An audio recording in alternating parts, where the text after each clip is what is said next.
Good morning, everybody. Today, I am in an area of Sarasota on the side of Beneva, I guess you could say.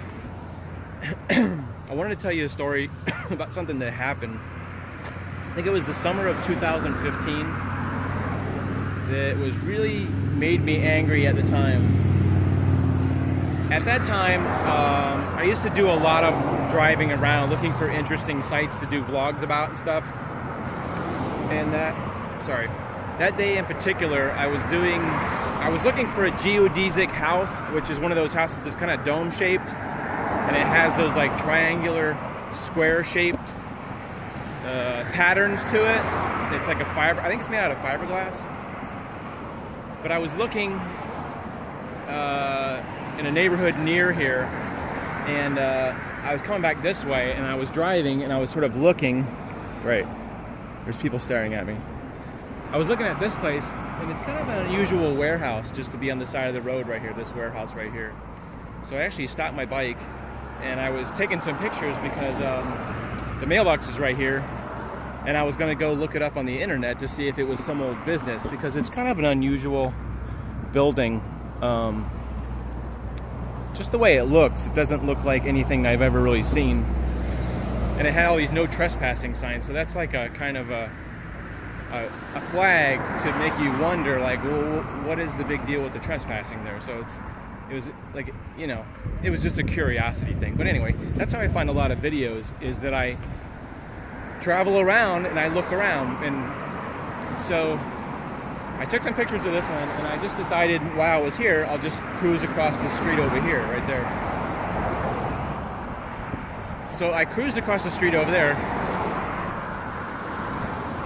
and as I was going into the road right there, there was a car there, and as I drove by them, the lady rolled down her window and she stuck her head out and said, "Can I help you?" In a really kind of nasty way. I was going to cross the street here in a second. Very nasty way. So obviously I could tell that she had an issue with something. With me. Well, not with me specifically, but just an issue. Now, let me cross the street real quick. Yeah, so right here is where the car was. And as I went by on my motorcycle, the lady yelled out of her window or something, "Can I help you?" And obviously that was a red flag to me that she had some issues with something. So I drove down to the end of the street. It's like I think it's like a dirt road, but you can see there's nothing here that says private road, okay? All it says is dead end. So I drove down to the end of the street, and I saw them stop at the front of the street. So little did I know it was a dead end street at the time, and I had to come back. So they decided to, I'm trying to remember exactly what happened. They pulled up and sort of blocked the entrance. So when I pulled up here, they were in front of me. And I had a pretty good idea that they were going to say something, because they didn't pull out. They stayed there at the top of the street. So I'm like, oh great, this is going to happen now. So I stopped my bike, I got my helmet on, I flip up my thing. A man and a woman get out of their car and walk back toward my bike. And I'm thinking, actually my first thought was, I should just drive right around them and keep on going. Because I could just tell by the attitude of the person that there was going to be an issue. And I'm purposely staying away from this street, because apparently, according to them, it's a private street, and you're not allowed to drive on it. I don't really know about that, but about that specifically, that you can tell people they can't drive on a road if they don't live there. Maybe that's true. Possible. It's funny because there's like a little shed right here. I don't know why that's there, but I assume this is private property too.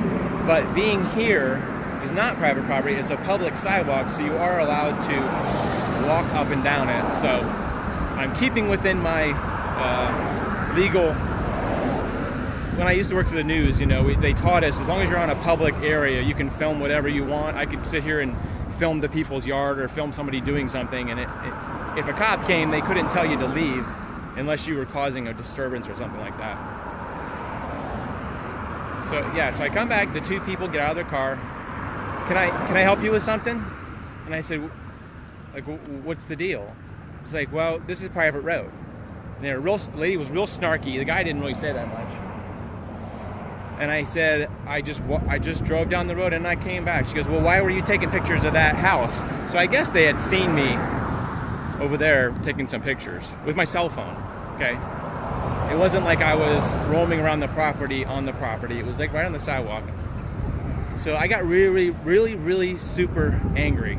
And they started, well, you're not supposed to be here and this, and this. My logic was, I just drove down the street and I turned around and she goes, wait. She said, well, there's been some robberies in this neighborhood. And I said, well, you're just assuming that I'm here, that I'm a robber. Is that what it is? And she goes, well, can I ask what you're doing here? And I said, I was taking pictures because I'm a photographer. She goes, well, I take pictures too, and I don't believe that you're a photographer. So I got the impression that very quickly there wasn't, it appeared to me that it wasn't any reasoning with this person. Apparently they have some issues with something. And then she pulled out her phone, which was one of those flip phones. This was only about 2 years ago, and was taking my picture.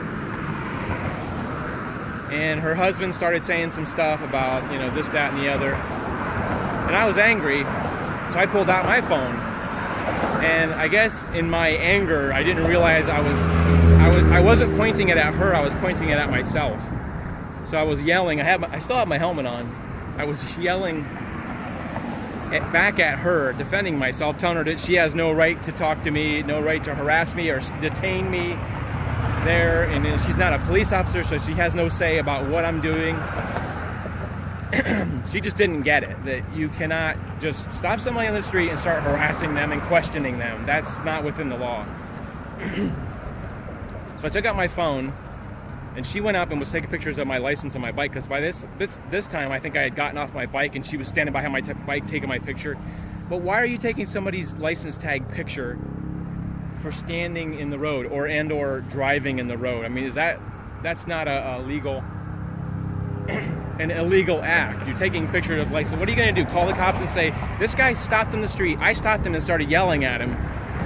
So I took out my phone and took a picture of her license tag, and then I took a picture of her. I think I finally turned the camera around, but part of the video is me yelling at her going, you don't know what you're talking about. You can't stop somebody. I'm like doing this, thinking I'm pointing it at her, but like I said, I was very angry, so I was pointing it at myself. But then I got a picture of her and her husband and her license tag. I say, well, if you want to take pictures of license tag, let's take a picture of somebody's license tag.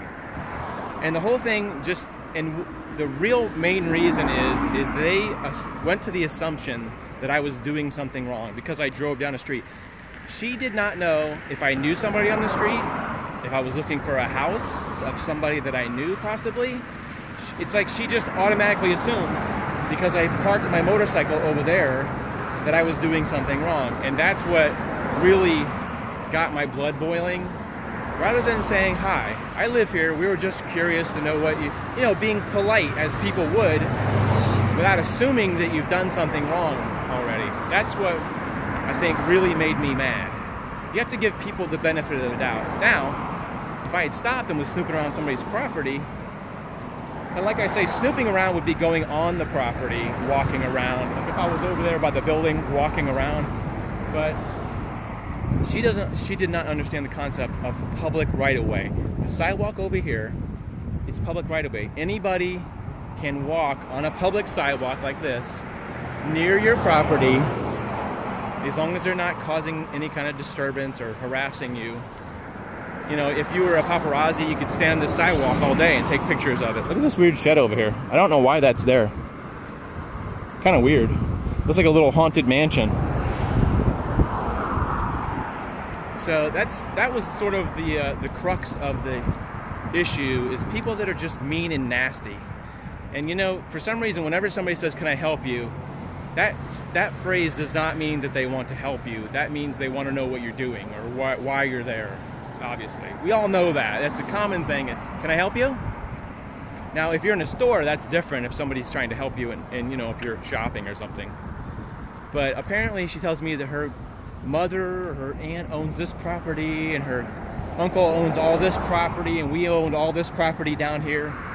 So basically, she had some kind of her right was to question anybody that's in this neighborhood. You can question. And by all rights, I understand if you've been robbed or, you know, there's been burglaries. I understand that you don't, but we're talking about like 11 o'clock in the afternoon. And she's suspecting me of being a potential burglar because I'm driving around in a motorcycle. Because usually all the people who steal stuff from houses are driving motorcycles, right? Because you can carry a lot of stuff on a motorcycle. Anyway, I did go to the police department. I think it was the next day. And I did do a vlog, and it was just like sort of me spouting. And the unfortunate part is I don't know if I can ever find that video again where the lady was sort of yelling at me and being ridiculous, and there's a couple seconds of me shooting her and her husband yelling at me. I don't know if I'm going to be able to find that because I don't know where I put it. But the funny thing, and the other funny thing is, I don't understand why I didn't vlog it in the first place. I guess when you're in times of extreme stress or stressful instrument, it's not your first instinct is to take a picture with your camera. That's not my first instinct, is just to whip out my camera. I have tried to get in that mindset more often. Wow, it's actually quiet. I've tried to get in the mindset of more often of think about, you know, if something happens, maybe shoot with my camera first, so I had the evidence of that, or, you know, something weird happens. But for whatever reason, I didn't really shoot that much video. But anyway, the ending was they got back in their car and left. I went and filed a report for harassment, that I was being harassed by these people. And I had a picture that I printed out, actually, from the video. I got a picture of both those people and filed a report. They never, you know, I don't think anything became of it, but it was just a good, in case that ever happened again, I guess you could say, because I had the tag number in the report too, to protect other people from being harassed, because I just don't think that's fair on any level to harass people because they drove down your street, to stop them and sort of detain them and pull your car in front of them so they can't get around you in a way, you know what I mean? So the moral of the story is stick up for your rights and don't film when it's really, really busy with cars. It's really hard to hear. All right, so that's today's exciting story for today. If I can find the video, possibly I will put it on. I don't think I will be able to find the video, but in a way I was hoping those people would come out and say something to me again, because I think they live right at the top of the street, but that did not happen. Not that I was trying to harass them, I don't know. It made me really angry. It still upsets me when I think about it, how people just assume that somebody's doing the wrong thing and jump all over them for no reason. Anyway, this is me saying I won't be doing that anytime soon. I'm more careful about, you know, going around people's communities. I understand people are protective. I do, because I have a house and I live in a neighborhood. I understand that people are protective, and I'm always on the lookout for people acting suspicious too. We'll see you guys later. I hope you enjoyed this story as much as I did. Have a great week. Actually, we're coming into the weekend here, so have a great weekend. We'll see you guys later.